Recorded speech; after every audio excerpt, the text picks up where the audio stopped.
नमस्कार दोस्तों, मैं हूं दिलीप कुमार झा और आज मैं बात करने वाला हूं फिर से पेरेंटिंग पर। और पेरेंटिंग में जो मेन पॉइंट होगी वो मैं बात करने वाला हूं टीचर्स पेरेंट्स रिलेशनशिप पर। निश्चित रूप से आप सभी जानते हैं कि टीचर्स और पेरेंट्स रिलेशनशिप मजबूत पिलर होंगे बच्चों को शिक्षित एवं संस्कारित करने में। अगर ये रिलेशनशिप स्ट्रांग नहीं है, मजबूत नहीं है, तो निश्चित रूप से बच्चे को हम सही दिशा में मार्गदर्शन नहीं कर सकते। इसीलिए यह रिलेशनशिप मजबूत होना अति आवश्यक है।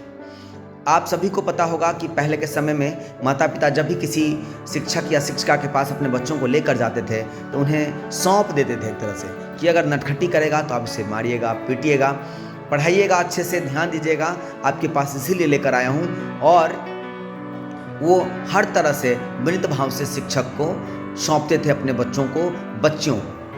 और माता पिता खुद भी स्वयं भी अपने घर पर बच्चों या बच्चियों को समझा कर भेजते थे कि वहाँ जाते हो पढ़ने के लिए तो अमुक शिक्षक या शिक्षिका का आदर करना, सत्कार देना, वो जब कुछ कहे तो उनको अवय करना, आज्ञा पालन करना, और निश्चित रूप से जो चीज़ तुमको नहीं पता चले, नहीं समझ पाए तो उनसे पूछना और हमेशा कृतज्ञ रहना उनके प्रति। निश्चित रूप से हम सभी इस बात को जानते हैं, अभी भी है कुछ हद तक, लेकिन अधिकांश जगहों पर आपको देखने को मिलेगा। खासकर जब मैं निजी विद्यालय की बात करूं तो यहाँ पर लोग अपने बच्चों को इसीलिए देते हैं कि यहाँ पर माहौल अच्छा होगा, शिक्षा अच्छी मिलेगी और साथ में यहाँ पर इंफ्रास्ट्रक्चर जो है वो बढ़िया होगा, तो बच्चों को हर तरह की सुविधाएं वहाँ मिल पाएंगी और बच्चे शिक्षित एवं संस्कारित बन पाएंगे। लेकिन कहीं ना कहीं इस दौरान जो पेरेंट्स और टीचर्स रिलेशनशिप है वो कहीं ना कहीं अधिकांश स्कूल में हम देखते हैं जो रूरल एरियाज़ में है, वहाँ ये रिलेशनशिप डैमेज हो रहा है, वहाँ ये धागा कमज़ोर पड़ रहा है, वहाँ कहीं ना कहीं गांठ की संभावना बनती है। और माता पिता ये सोचते हैं कि विद्यालय में दे देने के बाद हमारा दायित्व खत्म हो जाता है और वो पेरेंट्स मीटिंग में अगर बुलाया जाए तो माता पिता नहीं आने चाहेंगे। हमने भी अपने विद्यालयों में बार बार पेरेंट्स मीटिंग बुलाया और प्रेजेंटेशन 40 to 45% के बीच रहा। आखिर क्यों? हर काम को पूरा करने वाले पेरेंट्स मीटिंग में क्यों अनुपस्थित रह जाते हैं? इसका क्या कारण हो सकता है? कारण कहीं ना कहीं अलग अलग हो सकते हैं, मैं इस पर अभी जाऊंगा नहीं, लेकिन कहीं ना कहीं जिस बच्चा को विद्यालय प्रबंधन बार बार दबाव बना करके कहते हैं कि तुम कल पेरेंट्स मीटिंग में अपने माता पिता को लेकर के आना, और जब वो माता पिता वहाँ नहीं उपस्थित होते हैं तो सोचिए उन बच्चों की मानसिक स्थिति कैसी होती होगी। साथ में वो हमेशा ये समझेगा कि मेरे माता पिता के प्रति उनका पॉजिटिव भावना जरूर है, लेकिन कहीं ना कहीं उनको होगा कि मैंने जो कहा माया पिता से वहाँ चलने के लिए नहीं आए, कितनी दुखद है। तो मैं कहना चाहूँगा कि इस रिलेशनशिप पर विद्यालय प्रबंधन भी और पेरेंट्स भी निश्चित रूप से काम करें। हम तो यहाँ तक टीचर जो है उनके लिए भी बात करता हूँ, हम ट्यूटर भी कहते हैं उनको, तो वहाँ भी पेरेंट्स को उन ट्यूटर से कनेक्ट में रहना चाहिए। इतना नहीं कि आपका बच्चा कहाँ पढ़ता है आपको पता नहीं, आपकी बच्ची कहाँ जाती है आपको पता नहीं, बस उससे इतना पूछते हैं कि फीस कितना है, फीस कितनी देनी है, और आप उसको दे देते हैं। नहीं, ये बहुत ही गलत है। आपको निश्चित रूप से अपने बच्चों पर नज़र रखनी होगी कि वो कहाँ पढ़ाई करता है, वो किस शिक्षक के पास पढ़ जाता है, किन शिक्षिका से वो पढ़ती हैं, और उनसे आप आज की दुनिया में तो भरमार तरीका है, बहुत सारी तरीका है, भरमार पड़े हुए हैं। आप मोबाइल व्हाट्सएप के माध्यम से कनेक्ट हो सकते हैं। आप बात नहीं करना चाहते हैं तो मैसेज से बात कर सकते हैं शिक्षिका या शिक्षक से, और उनसे अपने बच्चों को बच्चों के लिए फीडबैक दे सकते हैं और उनसे भी ले सकते हैं कि मेरी बच्ची या मेरे बच्चे आपके यहाँ सही समय पर पहुँचते कि नहीं, अच्छे रिस्पॉन्ड दे रहे कि नहीं, आपकी बातों को फॉलो कर पा रहे हैं कि नहीं, ये ज़रूर पूछना चाहिए।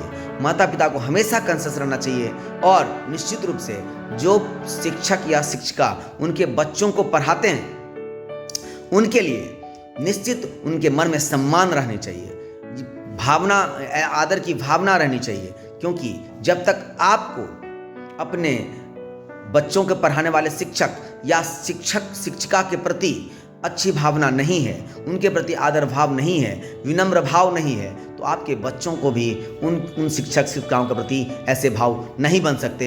यही सच है। आप कहिएगा कि मैं एक शिक्षक हूँ और इसके कारण मैं इस तरह की चीज़ों को बोलता रहा हूँ। नहीं, मैं शिक्षक हूँ निश्चित रूप से, लेकिन मैं लंबे समय से इन बातों का अध्ययन करता रहा हूँ। हम और चाहते हैं कि इस रिलेशनशिप को मजबूत बनाने में मैं कोई ना कोई अपना योगदान दे पाऊँ, क्योंकि ये बहुत निराशाजनक स्थिति बनती है कहीं पर भी बच्चों को पीछे करने के लिए। बच्चे इसी वजह से, खास वजह से बच्चे पढ़ाई में भी पीछे हो रहे हैं, और तब वो माता पिता कहेंगे, शिक्षक को कंप्लेन करेंगे, भर दिन मोबाइल देखता है, मेरी बात नहीं सुनता है, खाना समय से नहीं खाता है, मुझे फॉलो नहीं कर पा रहा है। वही माता पिता शिक्षक शिक्षिका को बताते हैं। अब एक बात बताइए, जिन बच्चों को आपने जन्म दिया है, आपने पालन पोषण किया है, उन बच्चों को सारी सुविधाएं आपने दी है, उसकी पढ़ाई के खर्चा आप देते हैं, किताब कॉपी आप देते हैं, विद्यालय की फीस आप भरते हैं, ट्यूशन की फीस आप देते हैं, वही बच्चे आपकी बात क्यों नहीं मानते हैं, आपको फॉलो क्यों नहीं करते हैं, आपको रेस्पेक्ट क्यों नहीं दे पा रहे हैं, आपकी बातों को क्यों नहीं सुनना चाहते हैं? इससे इस पर आपको मंथन करने की आवश्यकता है। अगर आप इन चीज़ों पर मंथन करेंगे तो आपको पता चलेगा कि हमें बहुत कुछ खोना पड़ेगा, बहुत कुछ सैक्रिफाइस करना पड़ेगा अपने बच्चों को शिक्षित एवं संस्कारित बनाने के लिए। कभी कभी घर आंगन में देखते हैं कि माएँ मोबाइल देखती हैं, बच्चे बीच में जाकर टोकते हैं तो बच्चों को डांट देते हैं, बच्चे वहाँ से भाग के आ जाते हैं, उदास होकर आ जाते हैं, और कहीं ना कहीं इंटरफ्रेंस होता है, कहीं ना कहीं वो बच्चा क्या बोलते हैं, फ्यूरियस हो जाते हैं और अलग ढंग से सोचना शुरू कर देते हैं। इसीलिए आपको बच्चों को ये सारी ज्ञान देनी होगी कि उन्हें शिक्षक और शिक्षिका के प्रति उनका भाव कैसा रहना चाहिए, वो उनके लिए क्या कर सकते हैं, वो पूरा प्रयास करें, अपने शिक्षक को रेस्पेक्ट दें, उनको ऑबे करें और साथ में उनसे सीखें।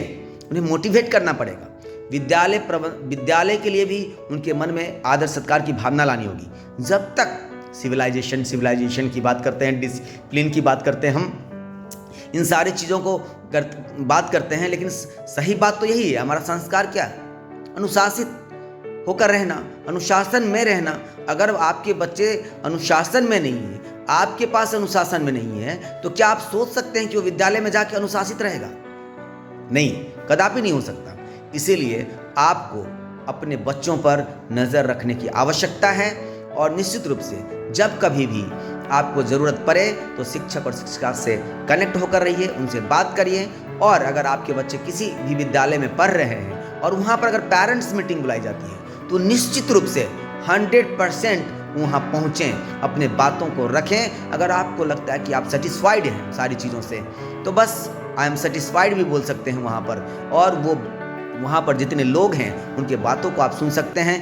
पेरेंट्स मीटिंग सिर्फ पेरेंट्स को इंस्ट्रक्शन देने के लिए नहीं होता है, पेरेंट्स को बच्चों को जानकारी देने के लिए नहीं होती है। वहाँ पर सभी लोग हर पॉइंट्स पर बात करते हैं, पढ़ाई लिखाई से लेकर व्यवहार के बारे में भी बात किया जाता है, अंतर्क्रिया चलती है, तो बहुत सारे चीज़ निकल के आते हैं और हमें जानकारी मिलती है। इसीलिए दोस्तों, आप सभी से